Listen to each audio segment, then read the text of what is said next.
Саламатсыздар, урматтуу Чалкан медиа каналынын көрөрмандары, 23 сентябрга алган өлкөбүздөгү акыркы сааттагы жаңылыктар менен сиздерди тааныштырабыз. Каналга катталып, ой пикирлериңиздер менен бөлүшүңүздөр. Олимпиадага дагы бир жолдомо. Шаршембеков дүйнө чемпионатынын финалына чыкты. Кыргызстандык балбан Жоламан Шаршембеков 60 кг салмак категориясында дүйнө чемпионатынын финалына чыкты. Ал жарым финалда ирандык спортчу Мохсен Неджат менен беттеш өткөрдү. Шаршембеков атаандашын 4-3 эсебинде жеңди. Муну менен ал 2024-жылы Парижде өтө турган Олимпиада оюндарына лицензия алды. Алдыда кыргыз балбанынын башкы таймаш финалы күтүп турат. Анда ал жапониялык спортчу Кеничиро Фумита менен кезгелет. Бул беттеш бүгүн өтөт. Белгилей кетсек, буга чейин Альпери Медет кызы алгачкылардан болуп кыз келиндер күрөшү боюнча Олимпиада оюндарына жолдомо алган. Андан кийин лицензияны грек-рим күрөшүнүн балбаны Акчол Махмудов менен суучул Денис Петрашов уткан. Токмоктогу дөңгөлөктөрдү кайра иштетүүчү завод тесттик режимде ишке кирди. 21 сентябрда журналисттер Чүй облусунун Токмок шаарындагы өмтөрдүн жакында эле ачылып, учурда тесттик режимде иштеп жаткан дөңгөлөктөрдү кайра иштетүүчү заводунда болушту. Анда заводдун чоң габариттүү дөңгөлөктөрдү кайрадан калыбына келтирүү боюнча баш кадиси Бактыбек Эдуардовдун айтымында, учурда чоң жүк ташуучу унаалардын дөңгөлөктөрүн кайра калыбына келтирүү иштери кызуу жүрүп жатат. Адистин айтымында, бул багытта тажрыйбаларын жогорулатуу максатында компаниянын кызматкерлери атайын Германиянын Дортмунд шаарында 3 жумалык окуу курсун аяктап келишкен. Биз 2023-жылдын март айында тажрыйбабызды жогорулатуу максатында Германия мамлекетине барып 3 жумалык окуу курсун аяктап келдик. Негизи буга чейин бизде тажрыйба бар болчу, бирок жеңилирээк унаалардын дөңгөлөктөрүн гана калыбына келтирип келгенбиз, деди Бактыбек Эдуардов. Негизинен дөңгөлөктөрдү кайра калыбына келтирүү бир нече этаптардан турат. Ошондой эле калыбына келтирүүгө тийиш болгон дөңгөлөктөр биринчи цехке жараксыз деп табылгандар экинчи цехке кайра иштетүүгө жөнөтүлөт. Жогорку Кеңештин депутаты Түмөнбаев Акылбек Тогузбаевичке жалпы жаштардын атынан терең ыраазычылык. 2023-жылдын 21 сентябрь күнү Каракол шаарынын Борбордук скверинде ар бир аптанын 4-күнү өткөрүлүп келе жаткан кечки караоке кечеси дагы бир ирет уюштурулду. Иш-чара саат 17:30 убактысынан 21:00 убактысына чейин өткөрүлүп, өсүп келе жаткан жаштардын колдоосуна ээ болду десек жаңылышпайбыз. Катышкан жаштар шаар башчысына иш-чараны демилге кылып уюштуруп жаткандыгы үчүн ыраазычылык билдиришкен. Чыңгыз Бапаев өз сөзүндө иш-чарага жаштарды колдоп белек бергени Түмөнбаев Акылбек Тогузбаевичке ыраазычылык билдирип, иштерине ийгиликтерди каалаган. Белгилей кетсек, Жогорку Кеңештин депутаты Акылбек Тогузбаевич тарабынан 3 уюлдук телефон жана 1 ноутбук кечки караоке кечесинде алдыңкы бийле ырдагандарга берилген. Акылбек Түмөнбаев номер 35 Ак Суу бир мандаттуу шайлоо округунан эл өкүлү болуп шайланган. Ошондой эле Жогорку Кеңештин элдик депутаттык тобунун лидери. Урматтуу Москва шаарындагы мекендештер, буйруса сиздер үчүн Казакстанга барып көрүүңүздөр үчүн границага эң акыркы үлгүдөгү комфорт автоунаалар коюлду. Эгерде сиздин документиңиздин суроо бүтүп, Казакстан границасына чыгып келүү зарылчылыгы болсо, анда биздин автоунаалар кызматыңыздарда.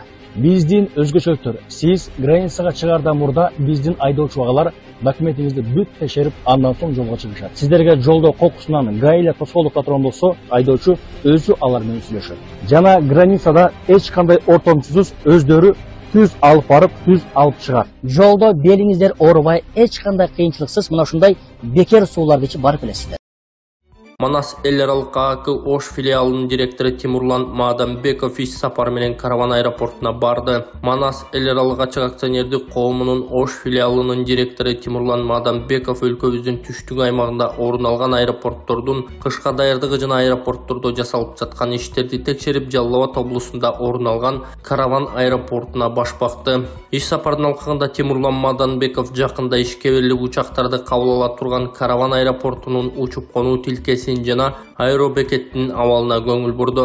Жакынкы күндөрү ишке кире турган Караван аэропорту Алабука, Чаткал жана Таш көмүр райондорунун тургундары үчүн аба транспортунун жаңы мүмкүнчүлүктөрүн ачып, өлкөнүн түштүк аймагындагы туризмди өнүктүрүүгө жана элдин жол көйгөйүн чечүүгө жардам берет. Аймактардагы аэропортторду модернизациялоо боюнча баштапкы программа аймактардын экономикалык потенциалын жогорулатууга жана ички аба каттамдарын жакшыртууга багытталган, деди Тимурлан Маадамбеков. Кошумчалай кетсек, Караван аэропорту аэропортунун пайдубалы 1976 жылы түптөлүп 1980 жылы биринчи учак конгон. Ал эми Кыргызстан эгемендүүлүктү алгандан бери 2007 жылы Караван аэропортунан акыркы учак учуп, ошол маалдан бери аэропорт иштебей келет. Эсиңиздерге салсак, учуп конуу тилкесинин туурасы 15 метрге кеңейтилди. Учурда 35 метрди түзүп, RJ-85 үлгүсүндөгү учактарды кабыл алууга мүмкүнчүлүк түзүлдү.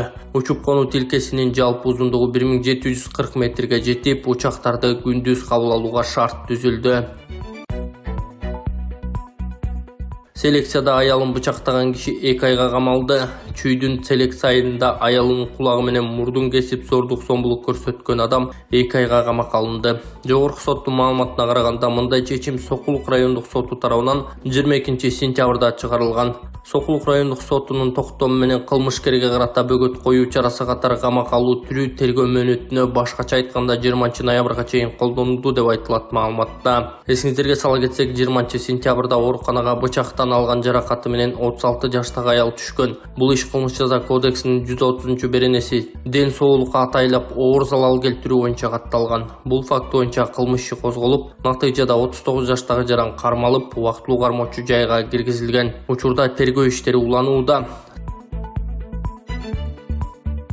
Жапаров балдарды Олимпиадага даярдаган мугалимге $7000 сертификат тапшырды. Министрлер кабинетинин төрагасы Акылбек Жапаров информатика боюнча эл аралык Олимпиаданын жеңүүчүлөрүнө акчалай сыйлыктарды тапшырды. Бул тууралуу өкмөттүн маалымат кызматы кабарлады. Акылбек Жапаров маалыматтык технологияларды өнүктүрүү Министрлер кабинетинин ишмердүүлүгүнүн маанилүү багыттарынын бири экенин белгилеп, биздин мектеп окуучулары дүйнөнүн 90 өлкөсүнөн катышкан 355 окуучунун ичинен эң жакшы жетишкендиктерин көрсөтүштү. Балдардын байгелүү орундарга ээ болушу бул жогорку технологиялар паркынын ачылышы жана колдоосу өлкөдө анын ишмердүүлүгүнүн мындан аркы өсүшү жана популярдуулугу үчүн күчтүү түрткү болгонун тастыктайт. Сиздер азаматсыздар, информатика боюнча олимпиадалар бул сиздин жөндөмүңүздү жана билимиңизди текшерүү гана эмес, сиздин чыгармачыл ой жүгүртүүңүздү жана татаал маселелерди чечүү жөндөмүңүздү көрсөтүүгө эң сонун мүмкүнчүлүк. Көптөгөн таланттуу катышуучулардын арасында эң мыктысы болдуңуздар. Бул чындыгында таасирлүү жыйынтык деген Акылбек Жапаров кыргыз командасын мыкты көрсөткүчтөргө ээ болушунда машыктыруучулардын өзгөчө ролун белгилеген. Андан кийин сыйлыктарды тапшыруу аземи болуп, мектеп окуучуларын олимпиадага даярдоочу мугалим Кылычбек Урайымовго $7000 сертификаты,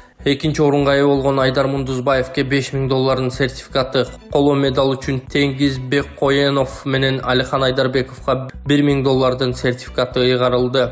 Белгиле кетсек, 2023 жылдын 28 августунан 4 сентябрына чейин Зегет шаарында Венгрияда информатика боюнча 35 эл аралык олимпиада өткөрүлгөн. Ага Кыргызстандан Айдар Мундузбаев, Теңгиз Бекконоев, Алихан Айдарбеков, Байтөре Майрамбековдор катышкан. Олимпиаданын жыйынтыгы боюнча команда Кыргызстандын тарыхында биринчи жолу күмүш жана 2 коло медалга ээ болду.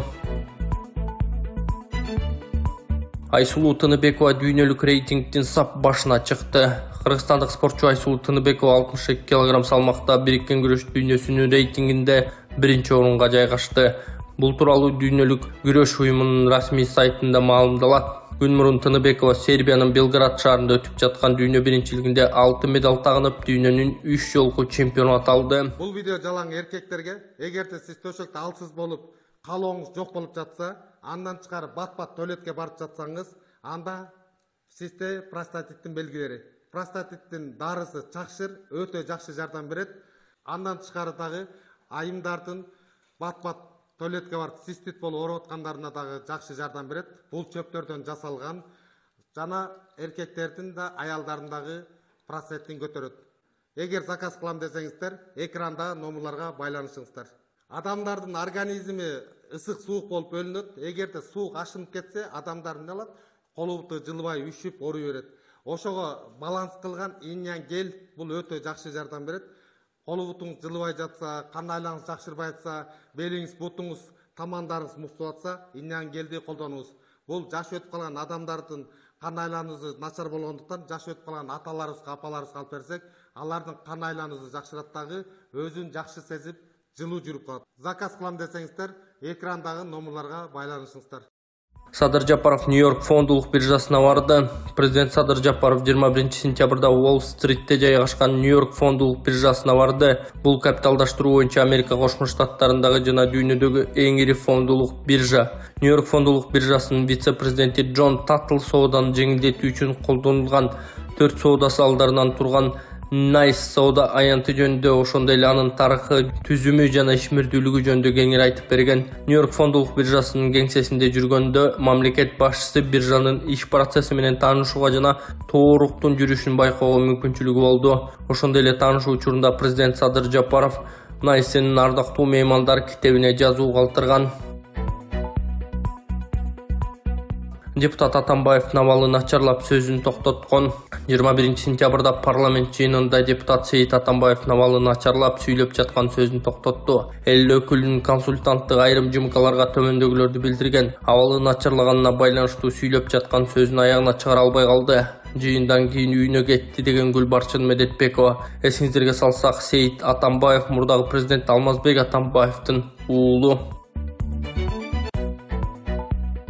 Айылдашы көргөн Оштогу 41 жаштагы аялдын жансыз денеси асынган абалда табылды. Оштогу 41 жаштагы аялдын жансыз денеси асынган абалда табылды. Бул тууралуу Серип медиа маалымат агенттигине Ош облустук ички иштер башкы башкармалыгынан билдиришти. 19 сентябрь күнү Карагулжа райондук ички иштер башкы башкармалыгына аял киши асынып жаткан боюнча кабар келип түшкөн. Аталган факты катталып териштирүү иштери башталган. Алгачкы териштирүүнүн жүрүшүндө 19 сентябрга караган түнү 1982-жылы туулган Карагулжа район тургуну короода асылып турган жеринен айылдашы көрүп кабар берген. Маркумдун жансыз денесине соттук медициналык экспертиза дайындалган. Экспертизанын корутундусуна ылайык юридикалык баа берилет. Учурда тергөө иштери улантылууда.